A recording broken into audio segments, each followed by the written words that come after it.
Press the bell icon on the YouTube app to never miss a video from News Laundry. Welcome, Arun. I think this is possibly my fourth or fifth interview with you. I don't know, over the years it may be the 10th, because I've been interviewing you since the 80s. This is now your 27th book, Anita Gets Bail. It's a wonderful title, but I would have titled it Contempt of Court. Because the whole book, as you've written it, has gone through, besides Anita's case, the kind of nonsense, for a better word, that goes on in the courts and amongst the judiciary. You've examined and exposed the Kafkaesque scenario that happened with Anita, and then the irrationality of cases that have gone on, as well as the insecurity of judges and their pompous orders. Now, we're meeting on the morning after this fiasco that has happened in Karnataka, and the Supreme Court that met at 1:30 in the morning, which held the hearings at 1:30 last night or in the morning. What do you make of it? What does this mean for democracy as such? Well, of course, on the Karnataka thing, it's a specific matter and it's not dealt with in the book, this governor's thing. Over the years, there was a landmark decision by the Supreme Court on, it's called the S.R. Bommai case. It's the famous case involving a chief minister of Karnataka and the conditions on which governor's rule can be imposed and the limits to a governor's discretion. But over the years, the Supreme Court has, swung from one thing to the other. They legitimized the usurpation of power, let us say in Goa and in Manipur, by absolutely minority. You have 2 MLAs and you form the government. But here, the opposite being done in front of their eyes, and they are asleep. And then Who could have been in any doubt that the type of governor that there is in Karnataka today would, or in any other state, would do the centre's bidding? But also, it comes to the point that the 3 judges that were appointed at 1:30 at night to hear the case, Justice Sikri, Bobde and Ashok Bhushan, they're known to be sensitive to the centre's needs. Well, I don't know. That brings us to what happened with the 4 judges who came forth about the appointment of judges. Of course, I don't know about these 3 judges personally. I've not examined their particular judgments. But the fact of the benches being tailor-made for some judgments, that has been documented now time and again by the 4 judges themselves, by the complaint which was filed by Prashant Bhushan against the Chief Justice, by the impeachment motion which the opposition parties had filed in the Rajya Sabha. Those examples of the benches being tailor-made that has been documented time and again to no effect. What do you think happened in the Justice Lawyer case? Because Caroline did an excellent story, and you addressed it in your book. Yes, and that Niranjan Takle, the journalist, I had met him before the story was published. I've met him since then also.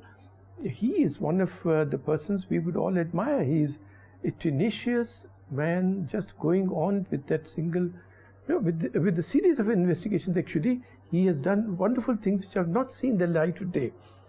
And in this particular case, he found startling facts. The government tried to plant stories to refute the facts. For instance, they say, no, the man had a heart attack. Let's start with the judges. Okay, the Supreme Court says this case cannot be tried in Gujarat, the Sohrabuddin murder case, because the witnesses are being suborned, the judiciary is being threatened, the police is fabricating evidence, they are fabricating and immediately filing petitions, FIRs and charge sheets so as to prevent us, the Supreme Court, from hearing it. It's a really strong judgment. They said, therefore, we shifted to Maharashtra. And then they lay down several conditions.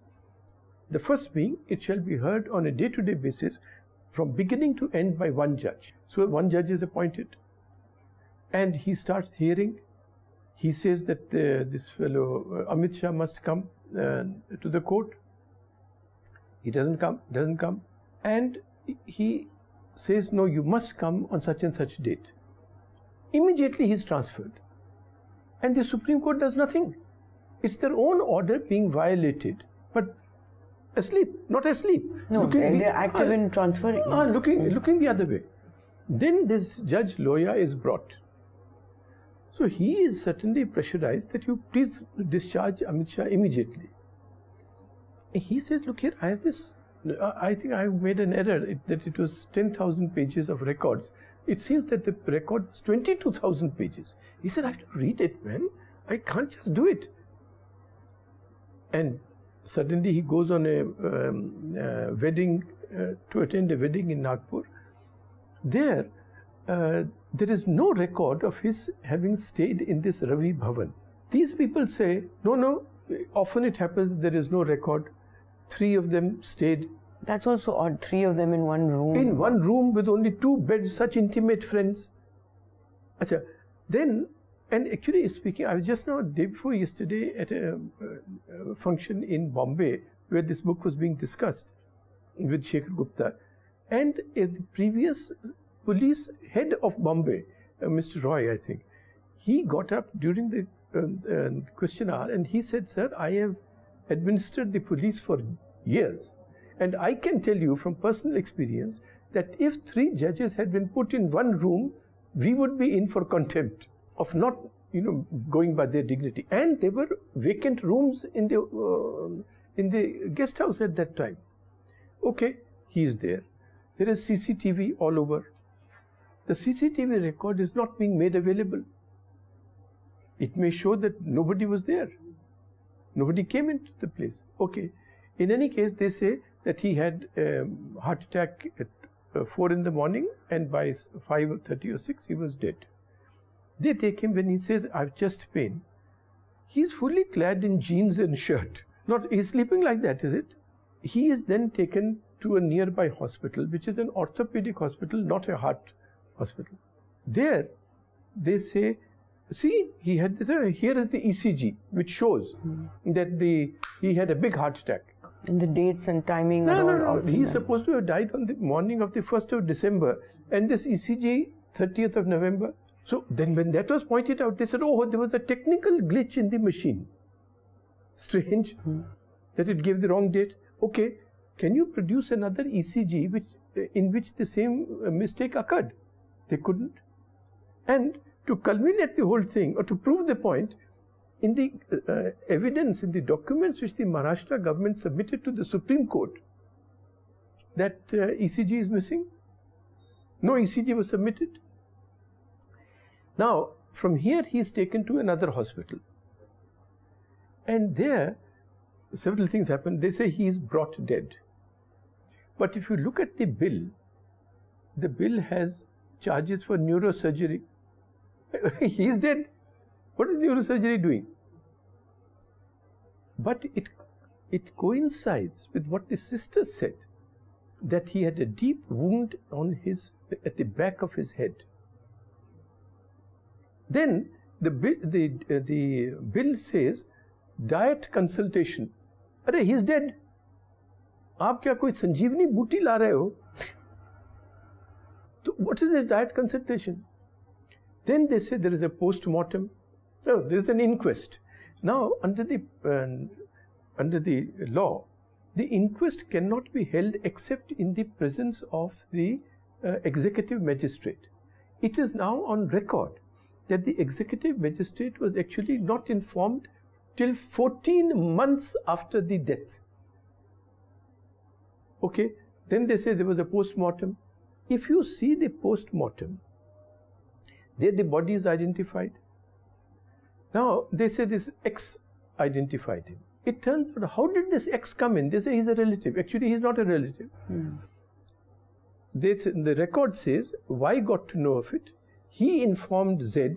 Z rang up A in Aurangabad. Z then rang up A. Then he rang somebody else, B, in Nagpur.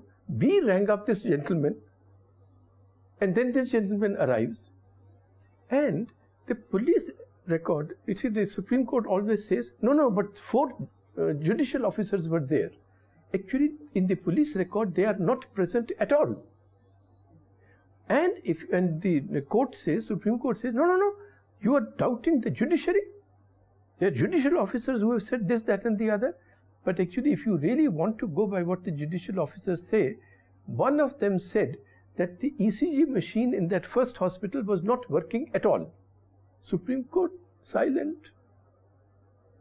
And so on. There are so many things. If the post-mortem is held at the time that is stated, then the body could not have been taken to the village in which it was. They said you must cremate it just now.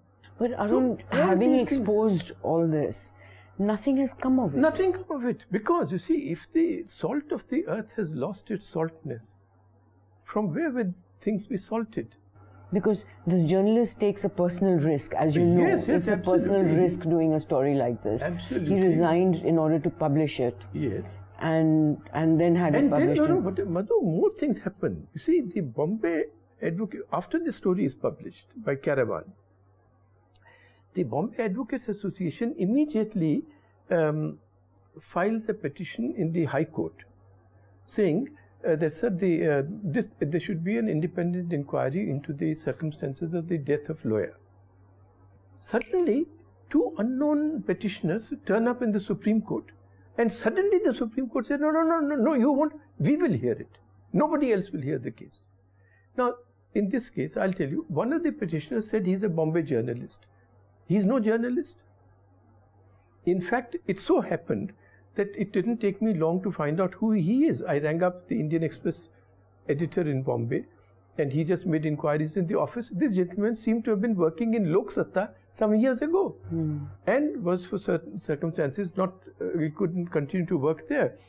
And he was then just jobless from here to there, and was doing errands for a BJP politician. So suddenly he becomes the petitioner. And then another person saying, I am a Congress lawyer. Congress party says, we don't know this person. And their argument is that no independent inquiry is needed. And the Supreme Court entertains that petition. And who appears for them? For the journalist, the person who appears is an advocate who appeared for Amit Shah. And how is this journalist paying for that senior advocate? Secondly, the person appearing now for the Maharashtra government is one who appeared for Rubabuddin, the brother of Sohrabuddin, saying that Sohrabuddin has been killed in a false staged encounter. He's been murdered. And then he suddenly appeared for Amit Shah, and now was appearing for Maharashtra government. But Arun, look at that means that any work that a journalist does or exposes to such a degree as has been done and in such detail, it means it's worth nothing because they can get away with it.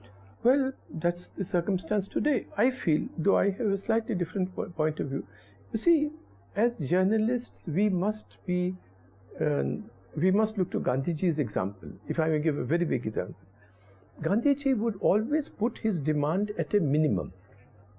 When he starts the Champaran Satyagraha in 1918 or so, indigo cultivators are in a terrible condition. So what does Gandhiji say? He goes around, there are mass meetings, everybody is flocking to this Mahatma. He says the British should set up a committee of inquiry just to inquire into the condition of the indigo cultivators. Now, the British government is in a dilemma.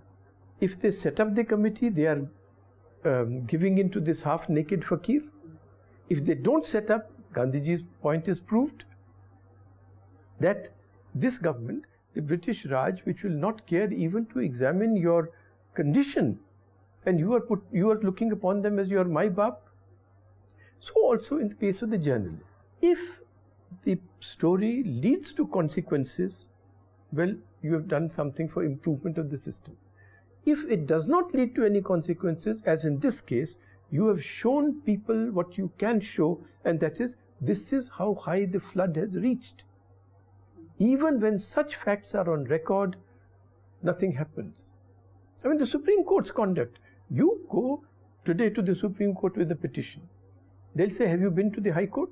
In this case, the High Court is hearing the matter, they immediately take it over. Then they don't let those judges before whom the petitions were filed take it over. A bench which is well crafted is said to hear it. Then all these things are ignored.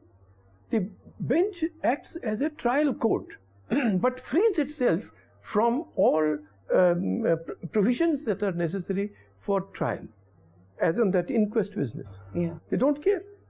And now they say, nobody else can examine this case, finished. Bhaiva. There was a time when, as you know, when something happened within a ministry or whatever, the minister would resign. That, I think, there was a watershed moment when Tehelka, now disreputed for different reasons, but at that time Tehelka exposed the Operation West End, where they showed Bangaru Lakshman and Jay Jetli and army officers, bureaucrats. Nobody resigned then, and that was the surprise. I think that George Fernandez resigned for a short while. Yeah. But other than that, the government stayed to such a huge expose. Nothing changed. And I think after that, politicians have developed a thick skin कि इनको बकने दो, क्या कर लेंगे? They also, not only thick skin, now they have developed technologies of planting stories in other papers. They have really control over the media in that sense, or in other channels. Yeah. The second thing that is, start some other story. This is the standard technique. Any embarrassing thing comes, firstly, tell various people not to follow it up. And secondly, start some other story. And the media just falls for it. Such transparent tactics, and therefore I feel we are culpable. Ministers are not resigning, but we are culpable. But, for example, there are channels almost owned by BJP, not almost, they are owned by BJP supporters and others who have co-opted. Increasingly, even newspapers that we thought could stand up, in the last month or so, we're noticing even they're quietening down. One can't say that they're promoting the BJP, but they're quietening down. There seems to be a more serious atmosphere amongst journalists. And you've lived through the emergency. I'm not saying this is the emergency, because immediately this, you wouldn't be free to talk like this, whatever comes up. But the fact is that there is a control, and Smriti Irani's departure after she's been removed from the Ministry of I&B, the first thing the new minister said was that I will not control the media, it is self-regulated. So there is a sensitive point when we hit back or we react that they will... Yes and no. I think there is a wonderful couplet कि कैदी का मन बहलाने को दरबान बदलते जाते हैं. अच्छा ठीक है, तो दरबान बदला और हम अभी तक कैदी हैं. अच्छा. So this man, just let us wait for him for 6 months and then see what he, because after all Smriti Irani could not be issuing those instructions and circulars and so on without clearance. I mean, यहाँ तो you can't go for lunch before the PMO has cleared something. And you think that such a far-reaching circular could have been issued, instructions could have been issued. You had said that this was a testing a balloon. Balloon, yes. Yes, and you see, we forget, after all, there was a fact in this case of Rajasthan. Rajasthan issued an ordinance, very far-reaching ordinance to gag the press. Yes. And could it have been done just like that? Similarly, Maharashtra issued one thing, I forget what, which again infringed on civil liberties and had to be withdrawn. But all these are trial balloons by different states. If they stay up, then you can advance further. So and in any case, I feel that in a regime like this, the formal announcement of an ordinance or a law or administrative instruction is not necessary. Not at all, because they're doing what they... The control is insidious. It's far more subtle. Yes, insidious. More difficult to when it's insidious. Yes, certainly. Because at least Indira Gandhi announced it and it became clear. Also that not so much it's more difficult to fight, but it is more difficult to, it is an easier excuse for those who don't want to fight. कि यार law तो दिखाओ ना, law तो change नहीं हुआ. For instance, the sedition law has not been changed, but just see the way sedition is being used to curb free speech. Kanhaiya Lal, वो जो क्या नाम, Mevani, Hardik Patel. This most recent one is this Shukla journalist. So these are sedition. He's in hiding. Sedition, like the British treating Lokmanya Tilak or Gandhi ji. But why do you think these laws were not changed? What the British brought in to control the natives are being used again to control the natives. There was very strong debates in the Constituent Assembly on this question of sedition. But you have to imagine at that time the country had been broken, invaders had come into Kashmir and so on. So they said, "Ki abhi zara rehne do." But you see, problem is that all laws, all institutions are premised on well-meaning people, on persons of good character. But if scoundrels start using the same institutions, saying this is what the law says and this is what it will mean, what I say, but what can a poor constitution... Other laws such as the commissions of inquiry which the British had started was a way to sideline and bury a subject. That commission chalti jaye and it has no power except to suggest things. The other one that has been rejected now in America as well as in England, on which our constitutional laws are based, is the contempt of court. Nobody uses contempt of court in the United Kingdom anymore, and certainly not in America. But over here, it's still used as do not question the judiciary. Well, yes and no. I think there have been test cases, and you're familiar with those. But actually speaking, the formal position is that as long as we do not cast aspersions about the motives of the judges, it is not contempt of court. Secondly, there has been one great advance under Atalji's government. It's an advance which I had argued for in a contempt of court case which was filed against me, that truth must be regarded as a defense. Yeah. And that is now the law. So we should be able to prove the truth in these matters. So we should be able to argue the truth of what we are saying. And third, thus far, I mean, tomorrow the court can change, and but thus far, the court has said that yes, you are welcome to analyze our judgments. And we should use that freedom. I think it will be enough if we only analyze their judgments in detail. It will be enough to alert them that they are being watched. They are actually today secure in the knowledge that the journalists and others are not examining their judgments. And the lawyers and all, who are after all very competent to examine the judgments, they don't do so because they know that tomorrow they'll have to go before the same judge to argue a case. Law faculty pata nahi kya karti hai hamari, like all other faculties. So we must use this. In your case that was being heard, Anita's case, it's interesting that when the judge said, of course the record is clear, you people did not build any structure, the plot belongs to accused number 2, but if at this stage the case against you is dismissed, it will be alleged that this has been done under political pressure or that money has changed hands. The person who said this had been and was to continue to be the most considerate and helpful. I couldn't muster anger at him, and it was futile to get angry at the system.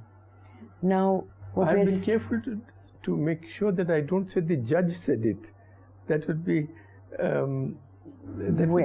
it's clear that the judge said it. Yes, it may be clear, but I have not said it. Okay, so you're not in contempt. Yes. But what we're seeing here is that everyone is a victim. Everyone is within the system has to watch out for himself.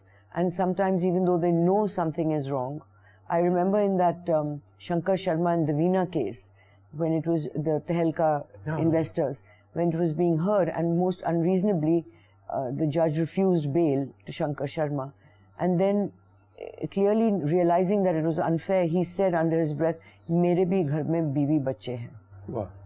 So that's the situation where everyone feels threatened and insecure. Yes, and actually even the honest person will be fearful of doing the obviously correct thing, क्योंकि वो बेचारा सोचेगा कि लोग कहेंगे जी मैंने पैसे लेकर कर दिया, because the whole thing has got so vitiated that people expect कि अगर मैंने मधु को छोड़ा है तो मैंने for some collateral purpose किया होगा, या कोई threat आया. But why can't they face that? Supposing this judge said money has changed and he stands up to it. Why can't he do that? Absolutely, that's India. That's what Gandhiji used to say. You see that we are 300 million people. 300 million people at that time, Burma and Pakistan and Sri Lanka included. And the Britishers are only 30,000 and they are able to rule us.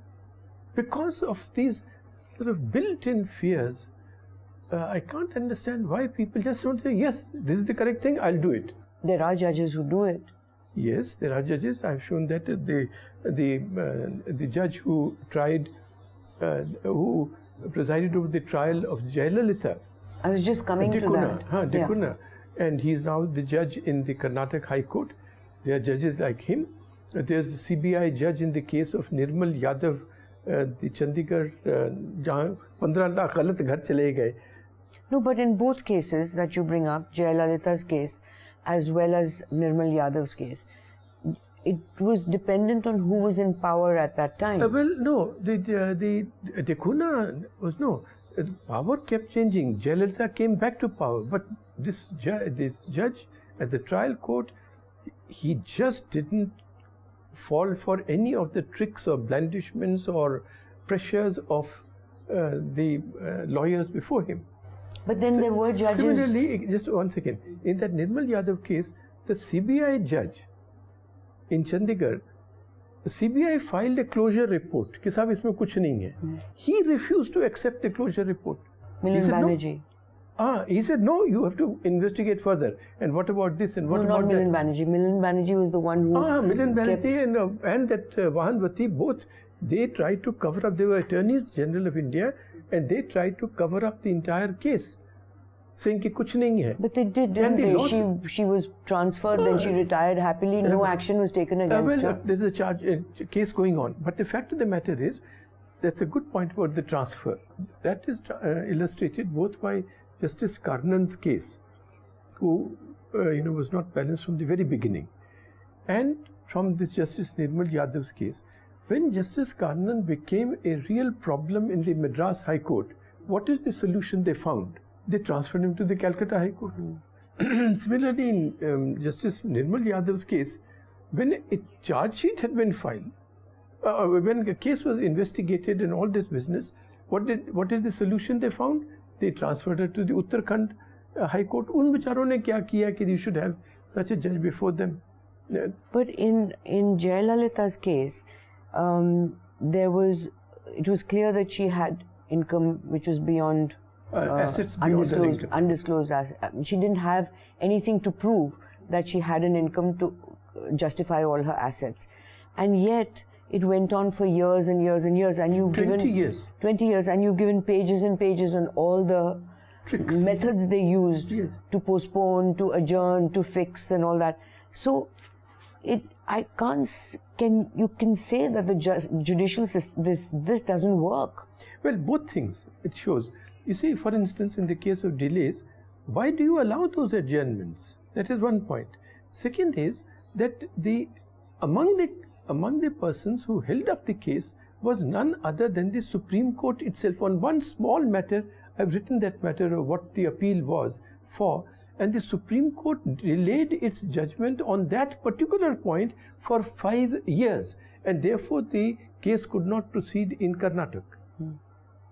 So all of these people are culpable. The greatest culpability in this, I feel, are the lawyers. But in Jayalalitha's case, it was Justice Kumaramaswamy who acquitted her and said that there's no... by completely fabricated calculations, which I have shown, which of course Dekuna has shown, and the Supreme Court then nailed. that this is without foundation? You see, there is a house. It has a marble, probably all sorts of expensive fittings and so on.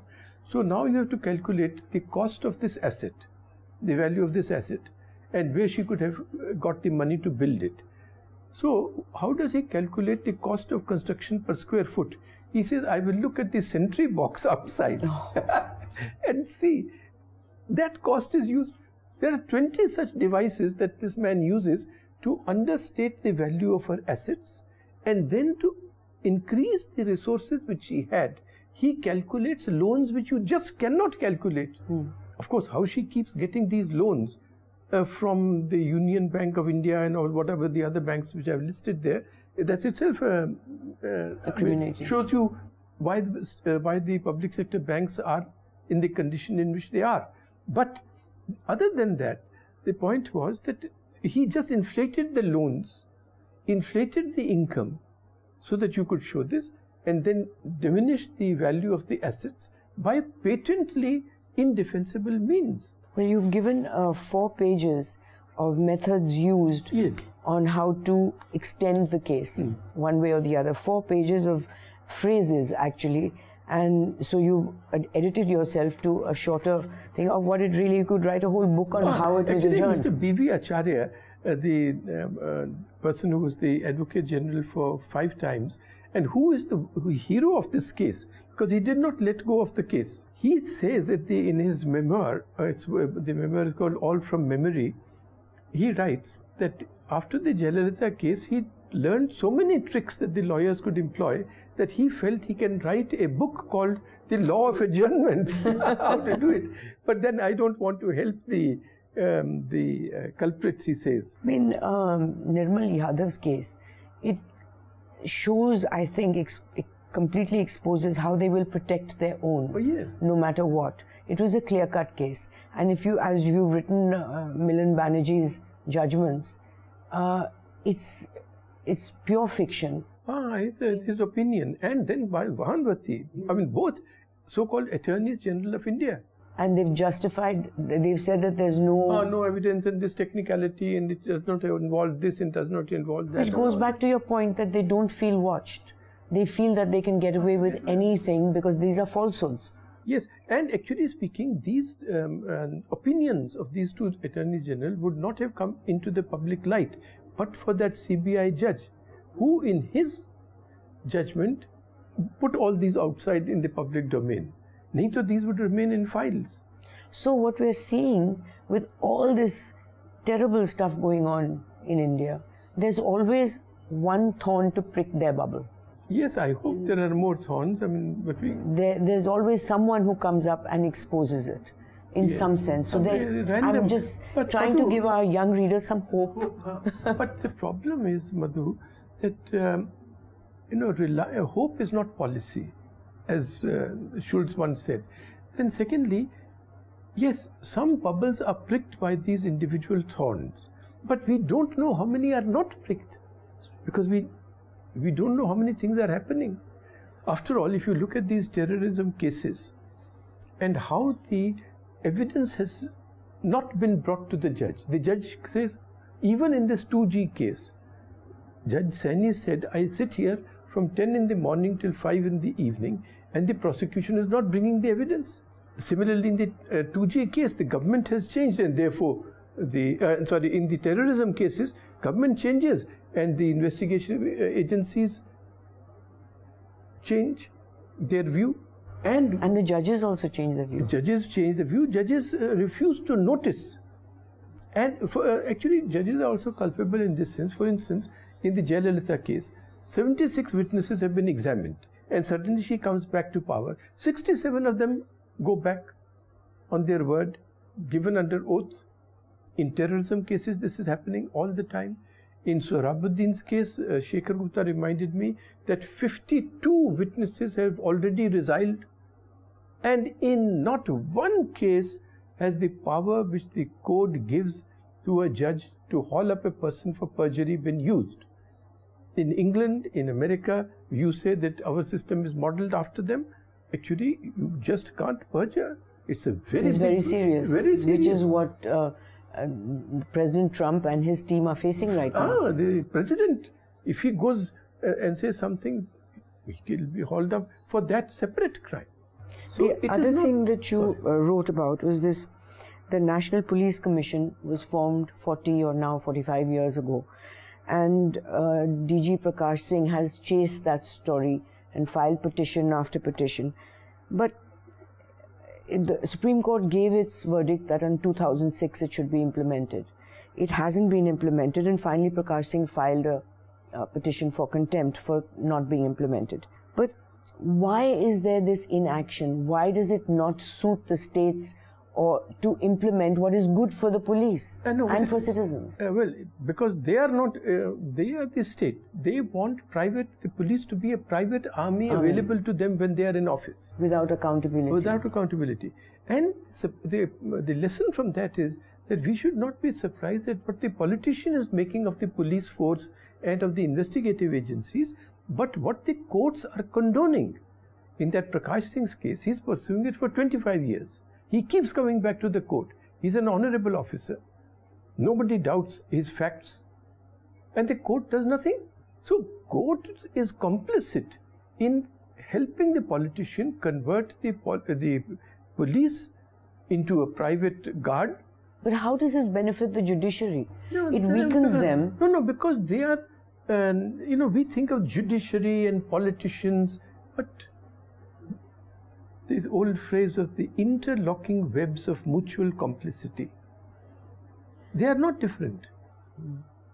I think that is the problem, because right now we are seeing this mesh with business and politicians, educational institutions, politicians, journalists, news organizations and politicians. I wouldn't say politicians. Business organizations and business organizations. Business all enmeshed together. Yes. And which makes the average citizen a spectator of... And a helpless victim. Agar kabhi chakki mein aa gaye, to phir you're done for. You're done for. You've described in one section a couple of pages of the poor condition in courts.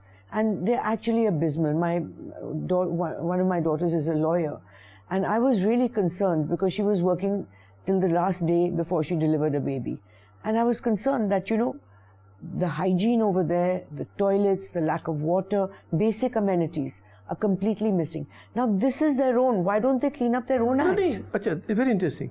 So the point I've made there is that the executive keeps the judiciary in the position of a supplicant. Sir, please, zara budget mein allocations zara aur kar dijiye.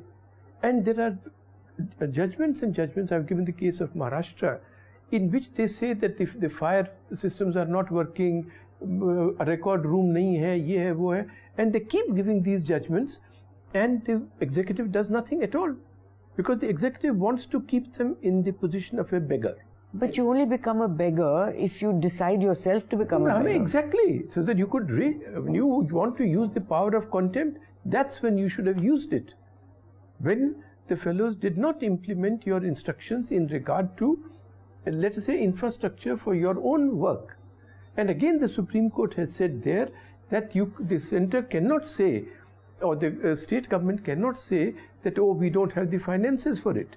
Because giving justice is one of the basic features of the Indian Constitution. You can't plead financial incapacity for not doing your duty under that. They say this in the judgment, but they don't enforce it. You've written also that 56 persons who filed for RTI were killed, and regularly, particularly in the states, not in Delhi so much, there is a routine killing of journalists who bring up stories which are uncomfortable to those in power.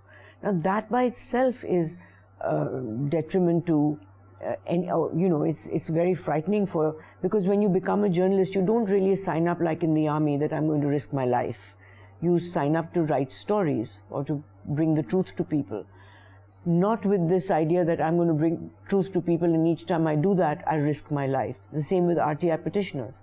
That's right. And that is why in the Freedom of Press Index, we are so far down. We've gone down 138 now. 138 now, and I think we are lower than Afghanistan. Yes. That's exactly the point. And we keep talking of the largest democracy in the world and so on. So, I think we should wake up. as citizens, we should wake up to the condition to which India has been reduced in these matters. You wrote about the Kaliko Pull case, and it's the saddest story. I mean, the widow has got no justice. Is there any kind of solution to that kind of a situation, where the man has written in detail in his suicide note, and yet nothing was done? Nothing was done. Absolutely. The Supreme Court just shut its eyes. You see, if those persons who are charged with a particular responsibility refuse to do anything, what can you do? And the Kaliko Pull's case is just exactly an example of that.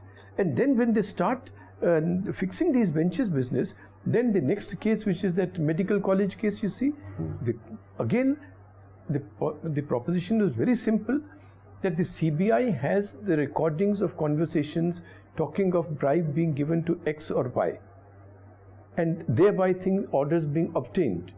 Now, if these CBI recordings remain only with the government has a handle over the judge. So they said, hold an independent inquiry. What is the problem with that?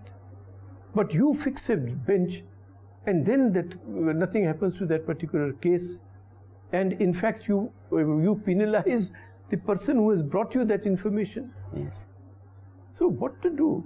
So you have, in many cases... If I may just add one sentence, I think people just don't realize how far the termites within the tree have eaten up the institution. And how when this tree, already hollowed, when it falls, how many people and liberties, etc. will be crushed? Nothing will survive. You've researched and written about the President's Chief Justice Mishra's judgments in very numerous cases. It is embarrassing, frankly, as a citizen, I would say, that this man who writes judgments like this, and I would urge our viewers to read those passages. There's something like sentences in complete Latin, which nobody will. I've never had to pull out a dictionary for any of your books, but this time I had to even try to understand. And some of them, even after they make no sense. They don't make sense. It's just used for the sake of it to sound pompous, and write pages and pages of absolute. You talked about women, and then yes, so and so said there's this. There's a case on female infanticide, and he's giving lectures on as if an average Indian does not know the story about women in India, and he's informing the world. And also that the authorities he is quoting of somebody from the West and some philosopher from the French, they are not going to have any influence on in Haryana. Not at all. Where the little children are being killed. And a judgment which nobody can comprehend and has no effect and cannot be implemented. And the same thing he did in this national anthem, going into such excruciating detail. Absolute nonsense. And not seeing the consequence of that. You say everybody must stand up, it must be played in every hall and must stand up, but my little Adit can't stand up. And in Goa and in Guwahati, people beat up a guy who couldn't stand up. Could not stand up because he's in a wheelchair. And then these fellows have to keep issuing clarification after clarification. And idiotic things. No liquor ven shall be there within 500 meters of and could not be visible from the national highway. And just see how many times they've had to modify those judgments. So what is this going on? I mean, you are just trying to be, it's almost as if you are being theatrical, ek bahut bada pose maar diya. And after that you have to keep, adjusting yourself to the reality or to the consequences of what you have laid down. Even the person who filed the case about the liquor regretted it because he couldn't get a drink. No, that was fun. But you see, the national highway goes through Chandigarh. Hotels have been built in Chandigarh. So firstly the Chandigarh administration came कि भी हम इनका क्या करें? And Gurgaon. अच्छा, तो फिर हुआ कि नहीं साहब, by national highways we don't mean, in the first judgment it was even those going through the cities. Then they said no, we mean national highways properly understood, which are connecting one city to the other. In Kerala, the Hindustan Times published a photograph. Somebody had a liquor vent here. Highway is here. You can't be within 500 meters. So what did he do? He made a maze. So he said you have to walk more than 500 meters to get to his place. In another case in Gurgaon, they changed the entrance to the hotel.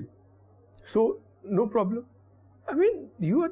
But you have to trust Indian jugaad. There's always a way to get out of following a rule. Wonderful.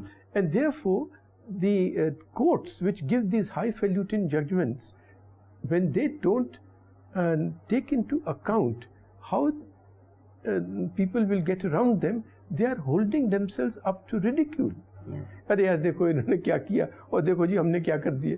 But if you look at, read all the judgments that you have reproduced here, one, it strikes you how isolated judges are, that they don't know what is happening around on the ground. They are told that they have to isolate themselves, that they cannot socialize, whatever. But what step stops them from going into a market, going into a street, reacquainting themselves to what is happening? I put it to the magistrate. Ki sahab, there are 700 accused before you in like Anita, saying that you have built illegal houses and so on. You are going to spend so much time on these cases. Go there. Just go there once and see. किस plot में घर है, किस plot में घर नहीं है, बात खत्म. आप यहाँ बैठे हुए कभी एडजर्नमेंट दे रहे हो, कभी लॉयर स्ट्राइक है, कभी लॉयर्स इलेक्शन है.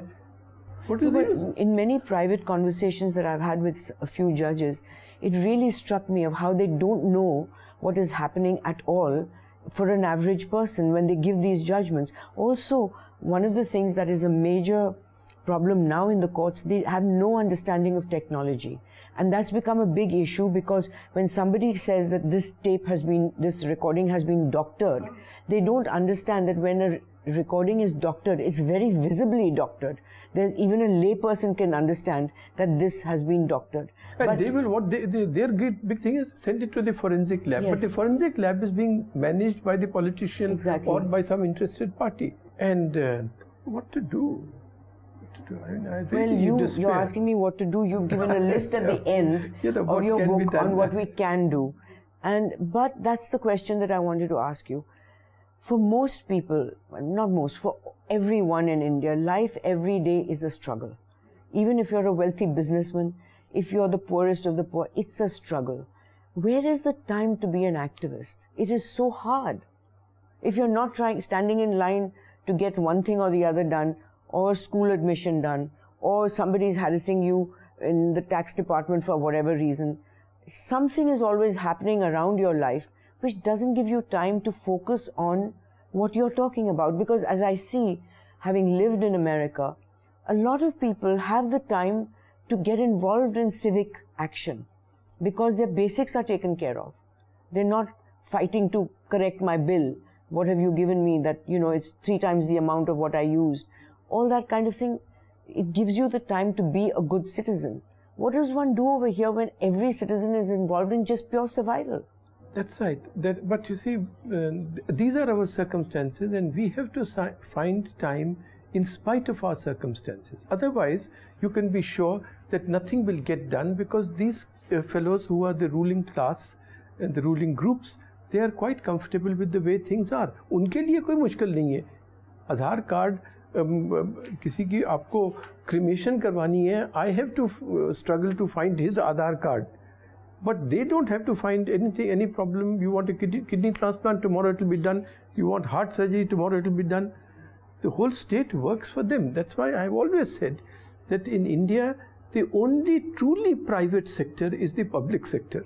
Because it is the private sector of whoever is in office. And that's but to answer your very important question, yes, none of us has the time. But given our circumstances, the only way to get out of this quicksand is to find the time to do something. Whether we cut down on our sleep, or somehow make time, or one member of the family takes care of the Aadhaar cards, and the other member devotes himself to studying judgments. You get organized at home, delegate. You've written this, that as a result today, vulgarity has become a right, mediocrity has become the norm, standards are derided as a conspiracy to keep the poor down, ignorance, such as in examples in colleges and schools. If you demand cleanliness in government schools or toilets, or they're trying to do it now, but there's still a huge gap in what's been done. The answer is always, we're not America. At least they're getting a school. That kind of like, you bring down your standards instead of improving them. And then you say, ignorance of facts becomes a ground for sticking to an unfounded opinion. Intimidation has become argument and assault is proof. And we're going to compete in the world, you ask? Similarly, by extending the definition of the state and other authorities to encompass governmental enterprises, have the courts not enabled a perverse work culture to spread in them and thereby helped in sending them to their deaths? Yes. So, and actually, this is an echo of a point of a very great book called The Revolt of the Masses. In the 20s and 30s, there was a Spanish historian and philosopher, Ortega Gasset. These are the points he makes at that time, that see the fall of standards, and this is what it is. Vulgarity is becoming the right and mediocrity is becoming the norm. I may have paraphrased the book, but that's right. If you see the reservations culture, if you see, for everything, jaise aapne kaha ki we are not America. In India, there's an explanation like that for not doing anything. Okay, you say, compare India to China, they say, nobody, wo to dictatorship hai. You say, no, but see the efficiency in Singapore, punctuality in Singapore. No, but that's just a city-state. We could make Calcutta the same way. But in America it is like this. They say, no, but they killed off the Native Americans, and now therefore they have so much land, therefore they are rich. So for everything we have some excuse, and well, then things will remain as they are. One thing that you have brought up in this book, which I think many people don't know about, and I think our viewers should really look at this, is the court's directions to our security forces. Yes. And how they should approach a terrorist, how to arrest them, make sure that your badge is visible to them, prepare a memo of what you're doing to them, record everything. How is this possible? Is this person who's written this not aware of what our Jawans or what our officers are going through? That's exactly the point, that they are not aware of. Similarly, if you see many of the economic judgments on economy and on factories and so on, they are not aware of what competition we have to face. As you rightly said, they are not aware of technology. So in this case, they really are not aware. We should put these people, like the parliamentarians and politicians, in the frontline villages in Kashmir. Then they will understand. Or send their kids. Not one of them has a son there. Yes. If they had a son there, they'd be sensitized. Yes. So therefore, to sit here, the court swings from keep shutting its eyes to the obvious oppressive acts of the state to all these libertarian judgments, which have no relationship with what is the situation on the ground. This is the problem. I have a suspicion that this has been plagiarized from some other country. It could be. And no mind has been applied to our current circumstances, and it's just been lifted from what they think is the proper thing to do from some other country. It could be. And sometimes people get caught up in their own self-image. I mentioned the case of a judge there who used to send his judgments through an Australian judge to the Magsaysay Foundation, so as to get a such a small thing like a Magsaysay award. Just because I'm such a big libertarian, the pillar of liberty. But the fact that they're writing thousands of pages of judgments on small issues, relatively small issues, which are not life and death issues, such as the national anthem and the Ramlila ground incident with Ramdev. And Ramlila ground... Pages and pages on sleep. Sleep, yes. Every paragraph, every second paragraph on the importance of sleep. And the Irish say this and so, that either the judge wants to put us to sleep or he can't sleep and therefore he's always thinking of sleeping. Pages after pages. But do they think that this is going to be historically important? God, no. What is the reason? No, I think one reason is... They could speed up the cases if they just write 2-page judgments. That's all you need. Lord Denning's judgments are 2 pages. He changed the course of law. And he will quote only a 17th century precedent. But here, they are quoting themselves, then they are quoting themselves, and so on. So that the thing is 50 pages, 100 pages. So therefore, and maybe one suggestion is that they should have sub-editors who will say the sleep thing has already been quoted once. That's enough. You've written about judges that they should have some sense of the implications and the consequences of their judgments. Now, the case over the disputed Ayodhya site, claimed by both, as you know, Hindus and Muslims, which will be taken up by the Supreme Court, a 3-judge bench of the top court, headed by Chief Justice Deepak Mishra, put off the hearings and expected them, he postponed them, but he said that he would deal with this only as a pure land dispute. Now that to me is very ominous, because if you're going to deal with it as a property dispute between, say, 2 brothers and not be aware of the consequences of your judgment, I think that's really waiting to start a lot of violence and a lot of pain for the country. Well, actually speaking, in that there are many conspiracy theories, and I don't know if you want me to dilate on. I mean, in India, just as we have Jugaad, we have many, in every country, a lot of conspiracy theories about that particular decision. But on the general question of their not knowing, not thinking through the consequences, I'm completely with you. In fact, I have pointed out that in cases like the case called Glenrock and so on, the rhetoric is such that it assails even the one dike which has protected us in India from the excesses of the executive and parliament, and that is the doctrine of the basic structure. If you study those judgments, they really cast that into doubt.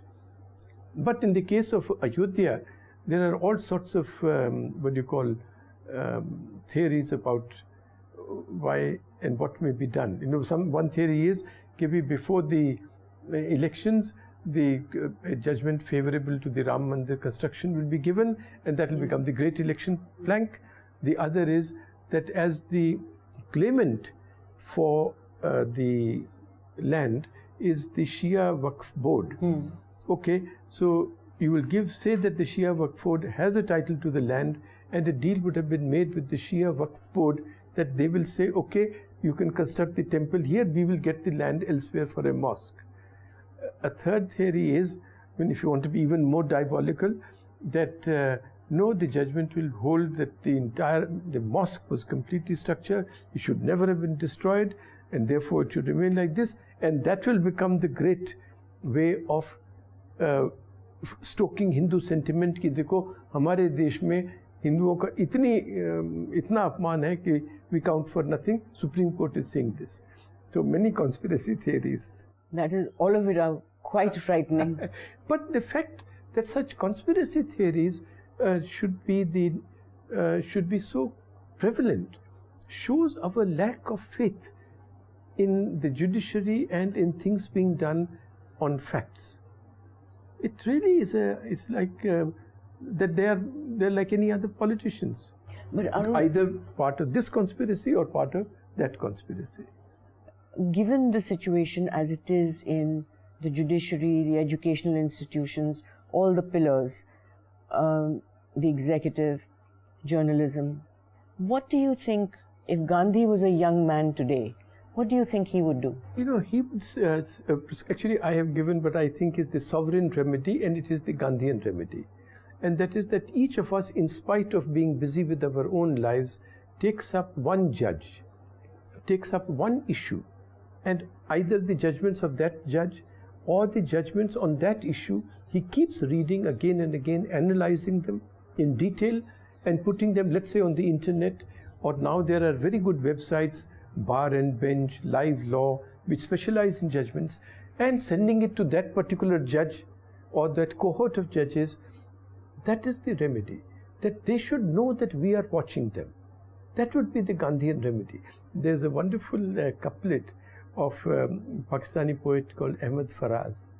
He said कि शिकवाए जुल्मते शब से तो बेहतर था कि शाम की darkness का गिला करने से की शिकायत करने से तो बेहतर था, शिकवाए जुल्मते शब से तो बेहतर था अपने हिस्से की कोई शम्मा जलाते जाते.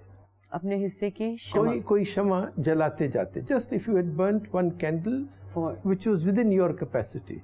So that is our remedy. I think, I really tell you, if the senior advocates were to devote a little time to, they actually don't even have to devote time. They know the flaws and strengths of a judgment. If they dictated that, if they discharged that responsibility towards the judiciary, which they keep saying that they are a part of, if the law faculty people in so many law colleges we have, if they really produce first-rate analyses of these judgments, if journalists and common citizens, we studied these judgments, they are not difficult to study, and some of them are so ludicrous, as I have shown, that anybody studying them would be able to at least see that feature. Well, we would make a beginning in making the judges more alert. Arun, what would you do if you were in government today? Supposing you were in charge of the finance ministry, what would be the first thing you would do? Resign. I mean, if with this government, yes. The reason for that is, I think that we must look, it's the duty of professionals to look at the character of a regime as a whole, and then to, if the character of the regime, the entire character is undesirable, is harmful to the country and the people, you must dissociate yourselves from that regime.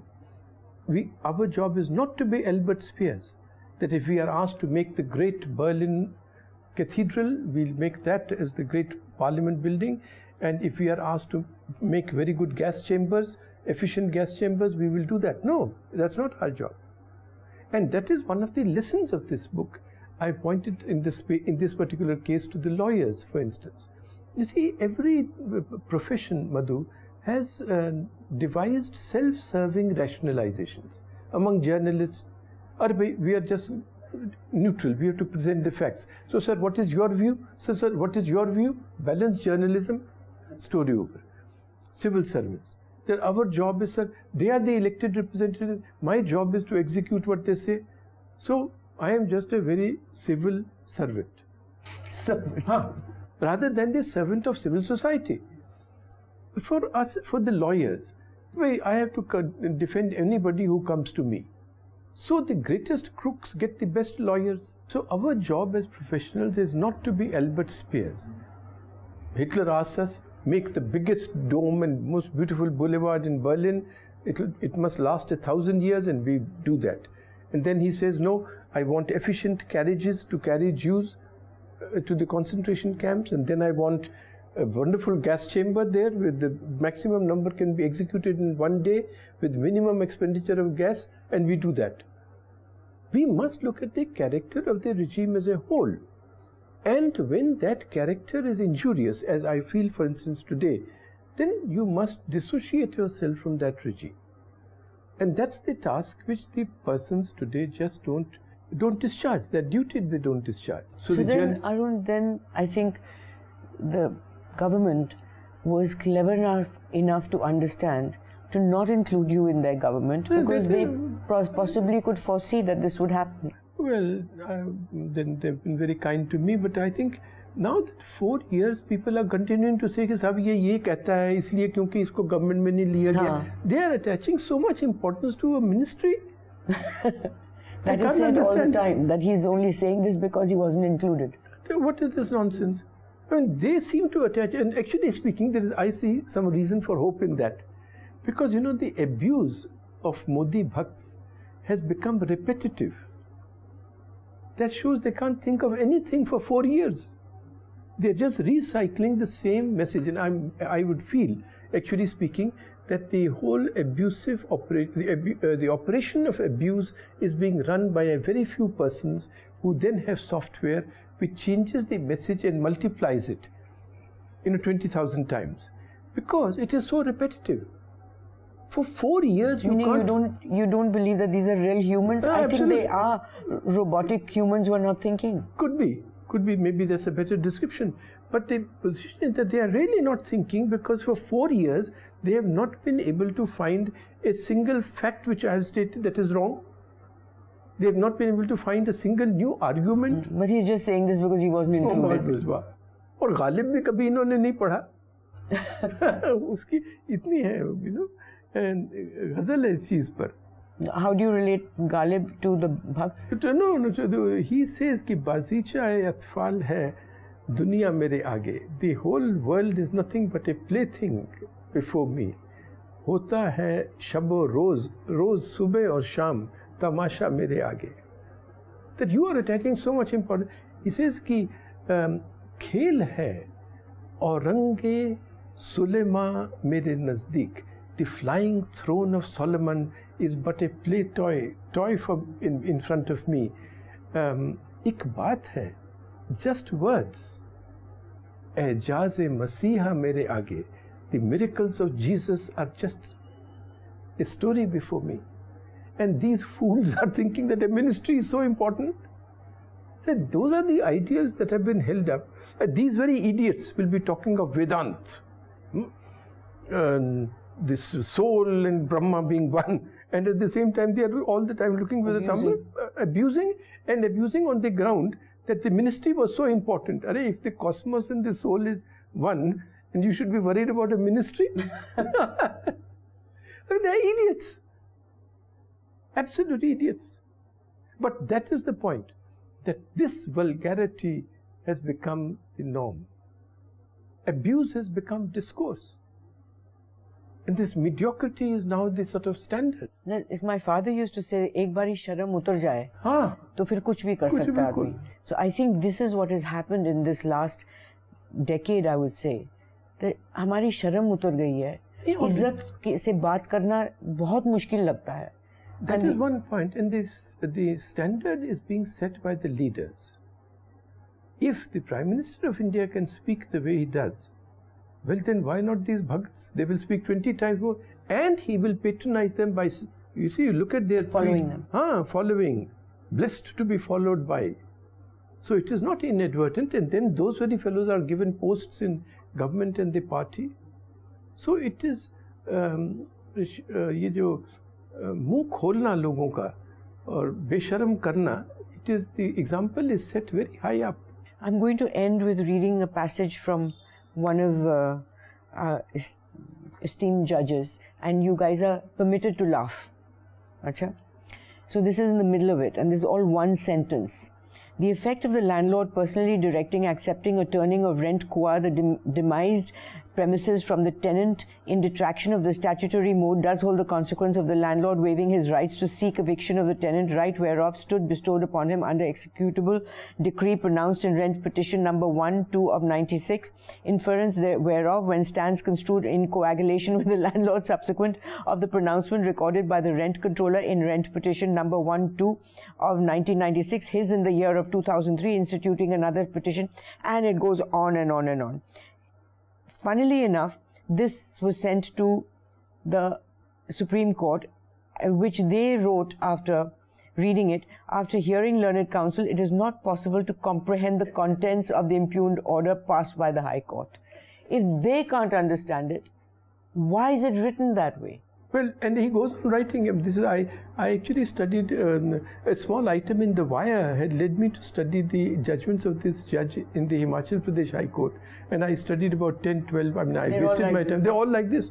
So, what do you think? To end with, a lot of it is our present Chief Justice's judgments written much like this, with sentences of Latin and talking about quoting and quoting, as we discussed.